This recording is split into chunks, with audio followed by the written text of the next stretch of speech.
Welcome everybody to this week's Junior Church, and we have a bit of a different slot to this Sunday. You can see that I am here with Steve, who's looking, well, I was going to say you were looking worried, but, but you're okay.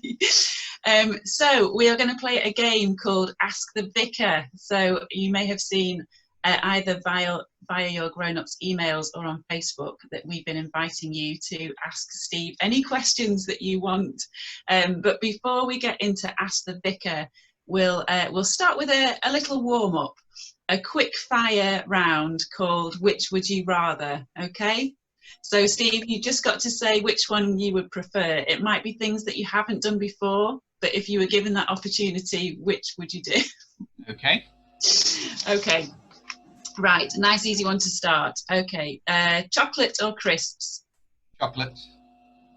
Cinema or bowling? Cinema. Cats or dogs? Dogs. Gerard or Salah? Gerard. Beach or mountains? Ooh. Well, that's a 50-50. A quiz or karaoke? Oh, quiz. I thought you All day long. thought you might say that. Where's night karaoke? Burger or pizza? Ooh, pizza. Skydive or scuba dive? I've done both, but I'll go for scuba dive. Oh, wow. Walking or cycling? Walking.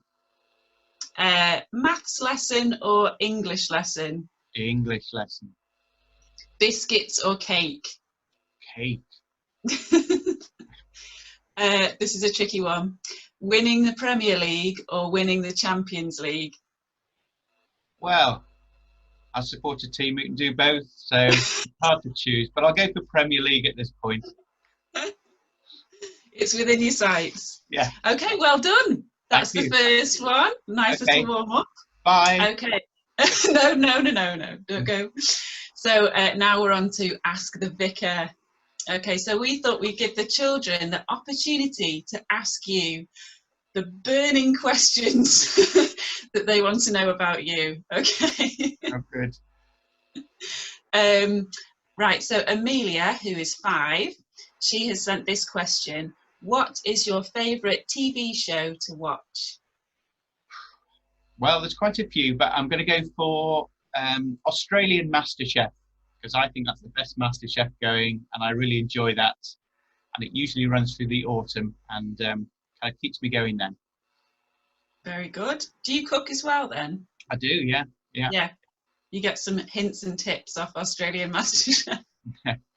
No, I'm not in that league, no. Okay, Eleanor, who's 9, says, if you weren't a vicar, what job do you think you would do? I've got past the stage where I'm waiting for the phone call from the Liverpool manager to turn out. I suspect I'd be in business in some way, possibly in sales or advertising, something like that. This question isn't really from a child, but Dave, who's 36, also sent a question in.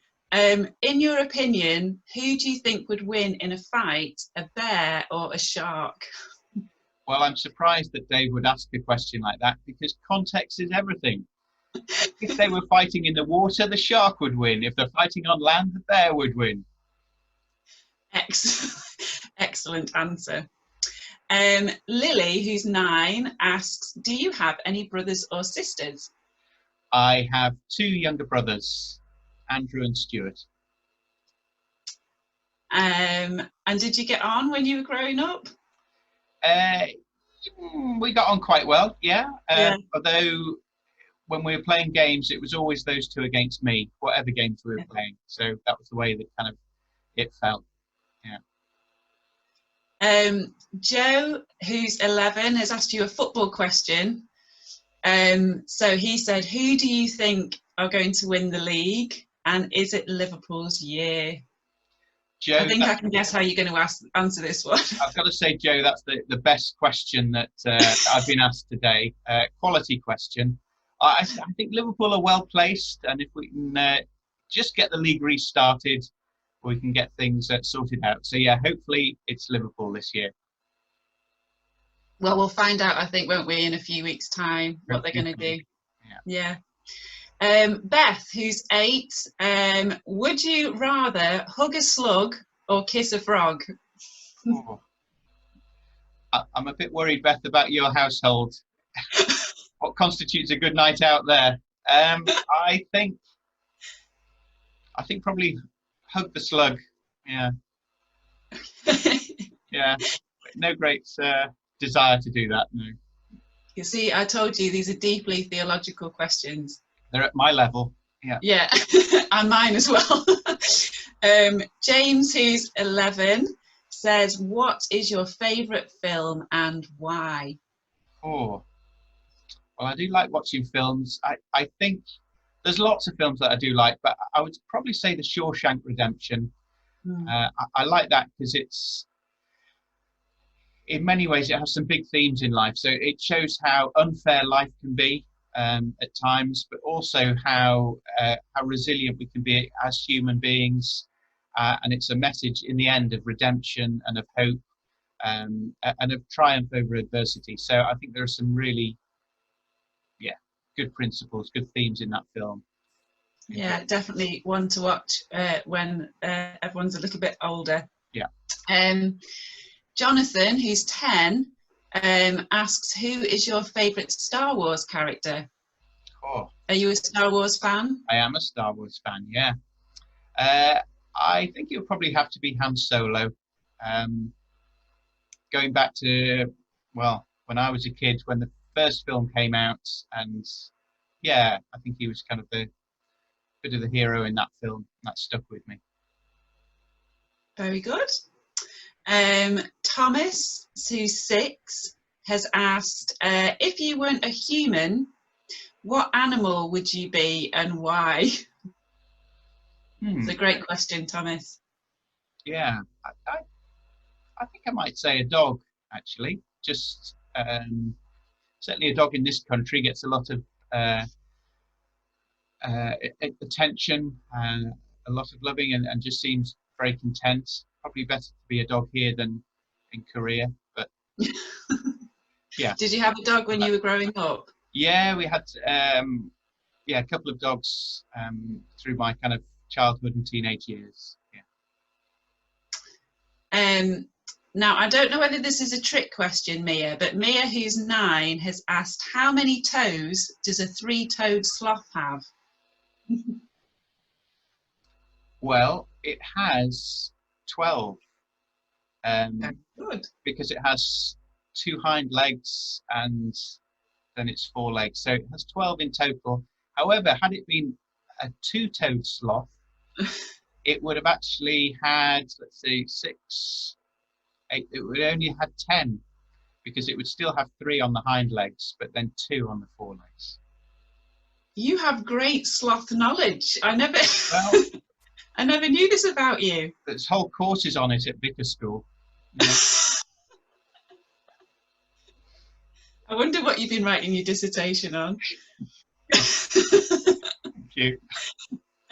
I don't know, Katia, who's 9, I don't know whether you have one of these, but she asked me, who is your favourite YouTuber? Oh, Katia, that's a good question. And actually, I don't have one.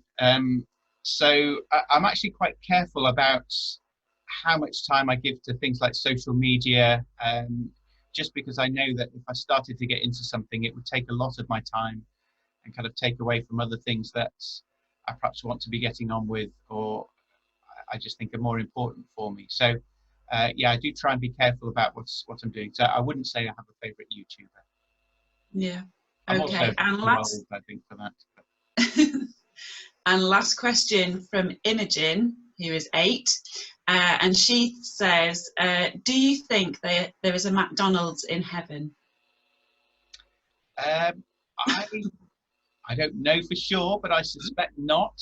However, from what we do know about heaven, I think it's even going to be better than McDonald's, assuming that you actually do like McDonald's. Well, yeah. It's even going to be better. And if God can provide manna in the desert that keep people going, I think it's going to be pretty good. And in fact, part of what we know about heaven is it's described it like being a great banquet. And I'm a big fan of banquets. So looking Yes, forward me to that. too. Yeah. Thank you. Well done. Okay. Yeah. Ask the Vicar is complete. Are you Excellent. sweating? Excellent.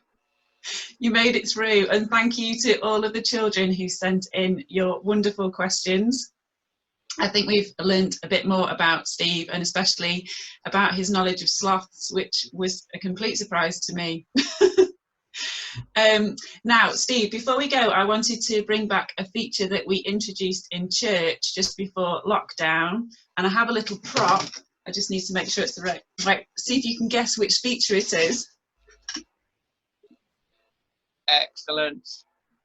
Frame it, explain it.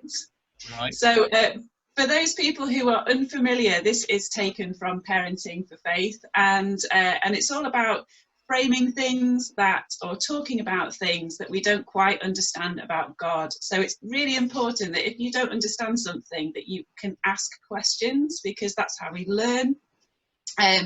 So we've got some questions actually from the Parenting for Faith website, Steve, and they're all about COVID. So I wondered if you would mind giving us your answers to them. No, that not scientific questions about COVID, but just how God is in this season. Okay, shall I carry on holding this, or shall I put it down? Is it putting you off? No, I'm trying to ignore it. That's fine. Do what you want. All right, so the first question is, how do you think God is feeling about COVID-19 and why? I think that God is feeling sad about that. I mean, I think anything in this world that's kind of broken or hurting, I think hurts God. I think his desire is that we live lives that are blessed, are good, that we can enjoy life in all of its fullest. So there's all sorts of things that stop that, that we experience every day. It can be loneliness, it can be bullying, it can be just sadness, or relationships that are hurt or broken. So I think COVID is just another example of one of those things. And actually at the heart of that is why Jesus came, to start to deal with some of those broken things in the world, and start to put the world back together the way it was meant to be, in the way that God the Father planned it to be. So that's why we think about Jesus on the cross. That's where he takes all of the broken and the rubbish and the COVID of this world, and starts to make it whole. So God is sad about it, but he's also doing something about it. And today he does something about it still through people and through Christians as well. So people like you and me, those moments, those acts of kindness or goodness, the moments where we're praying for those in need, those are moments that are God moments, that are bringing his kingdom at this time.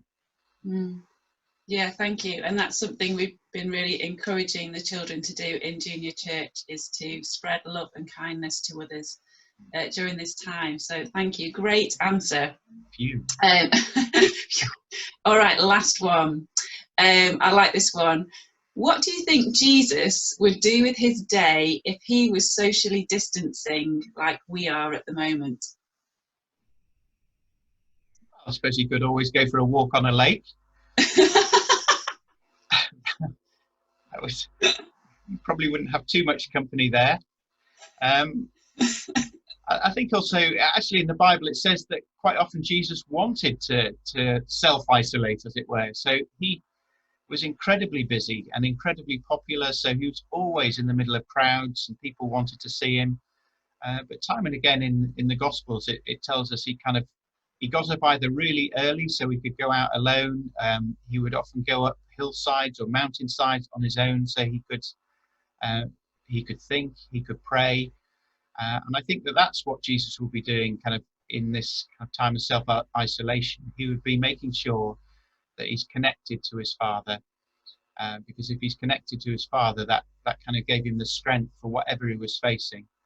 And I think that's probably true for us today as well. If we can stay connected to God, in however we do that best, then that's going to help us and give us strength to get through this time of COVID and the time of isolation that we're facing. Yeah, well, thank you. I will put this down. Okay.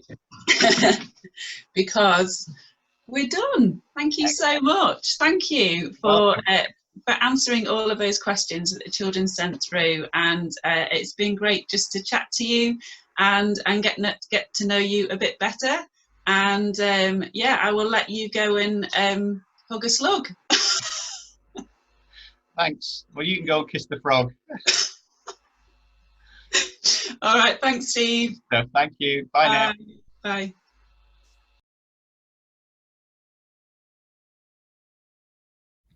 Hello tiddlers, it's wonderful to see you all again.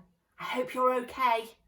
We've had some good weather over the last few weeks. Have you had lots of fun in the sunshine? Maybe you've been going on lots of walks or bike rides, or maybe you've been splashing about in a paddling pool in your garden. Well, I think there's going to be a few mummies and daddies and grown-ups who perhaps don't usually stay with us in Tiddlers, and I think it would be really lovely to welcome them with our welcome song. Can you remember it? Let's sing it as loud as we can so they can all hear us. Hello, hello, it's good to see you. Hello, hello, it's good to see you. I must say you make my day. Hello, hello, hello. Well done, that was brilliant. Now, I've got a story that I would like to share with you today, but before we do, I think we should play our game. Can you remember what game we play after our welcome song? That's right, we play What's in the Box, and I've got a box here with some things in it that I need for my story. So, are you ready to play? What's in the box? What's in the box? E-I-R-D-O, what's in the box? Faster! What's in the box? What's in the box? E-I-R-D-O, what's in the box? Brilliant! Now then, let's have a look inside our box. We've got 1, 2 elephants. Can you make a sound like an elephant? Brilliant, we've got 2 elephants. Now, what else do we have? We have 1, 2 giraffes. And there's some more animals here. Look, we've got 1, 2 lions. Wow, lots of animals in here. And we've got this little man here. I think we'll call him Noah. And my story today is about a man called Noah as well. This is Noah. Noah lived a really, really, really long time ago. He was more than 500 years old. Noah was a good man and he was friends with God. Everyone else in the world were mean and bad and had forgotten about God, but Noah was faithful to God. God was sad that the world was so bad, but he knew he couldn't leave it like it was. So he told Noah his plan to flood the world, but he promised to keep Noah safe. Then he asked Noah to build a boat, a very special boat, a very big boat with lots of rooms in it. This boat was called an ark. Noah worked hard day and night, chopping and sawing and hammering and building the boat, the biggest boat he'd ever seen. At last the ark was finished. As Noah admired his work, animals began to come to him. God sent animals, 2 of each, to the ark, and they all climbed aboard. Noah and his family went inside too, and then God shut the door. It was very noisy in the ark with all those animals, but even so, they could hear the drip, drip, drop of the rain. And the drip, drip, drop didn't stop for ages. In fact, it rained for 40 days and 40 nights. The rain kept falling on the earth and the waters kept rising and rising. As they rose, they lifted the ark high above the earth. The water was so high, the entire earth, even the mountains, were covered.